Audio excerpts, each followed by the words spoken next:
Hi guys, Cotality's, or what used to be called CoreLogic's latest home value index report is out, and I have attached a link to it in the description. Without a shadow of a doubt, I can say it's great news for Australia because it shows that the investor-led, sick and twisted housing Ponzi is finally dying. If you don't believe me, then look at this. This is directly from the Cotality report. And this is that data pulled from this report and put onto an Excel spreadsheet. You see the monthly changes there? Well, if you just looked at it as is, you would suppose that that was probably the change in median dwelling values from last month to this month. But Cotality do a very complicated calculation to get that specific figure. But what I'm going to do is add another column to our Excel spreadsheet that shows the median dwelling values from last month's Cotality report. Now let's add another column that shows how much the median dwelling values have changed from the 30th of June to the 31st of July, so 1 month. And then we'll add another column to show what the real percentage change was for median dwelling values over the month of July. Now compare these values to the Cotality monthly change figures. Are you noticing any differences? Just look at Perth. Median dwelling values are down 1.6% in the month compared to the positive 0.1% growth given in this table. And just look at the dollar value changes. Now that's a lot of money to lose in 1 month. And what we'll do now is add another column and divide them dollar value changes by 31, the number of days in July, to see the daily changes of the median values.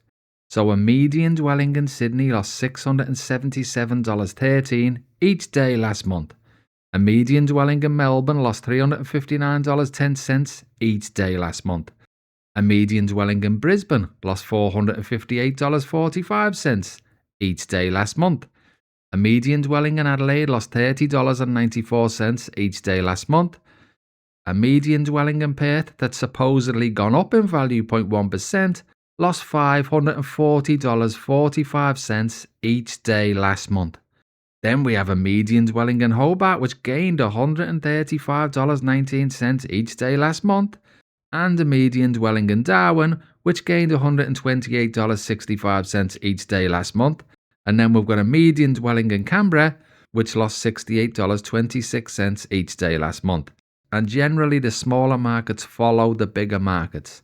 So it probably won't be too long until Hobart and Darwin start facing reality too and having big losses each day of the month. So yes guys, if you just looked at this table, you would think that Perth is not doing too badly at all. But when you just compare the average median value from last month to this month, it becomes clear that Perth is not doing well at all. Just imagine losing $540 each day.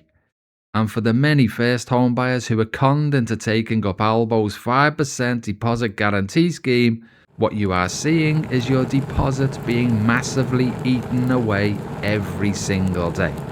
Way to go, Albo, what a genius you are. But don't get me wrong, I am glad that he has unwittingly crashed the housing market. What I'm not glad about is that he brought in that stupid 5% deposit guarantee scheme before he did it. What a disaster for those first home buyers. And before I go, let's just look at Sydney's 1.66% monthly drop. Now imagine each month it drops by that same amount. That would be more than an 18% drop over the year. So good luck 5% depositors. And yes guys, if I get enough likes on this video, I will do this again next month to show what is really happening in the Australian housing market. Thanks for watching. Please like and subscribe, and I'll see you on the next one. Cheers for that.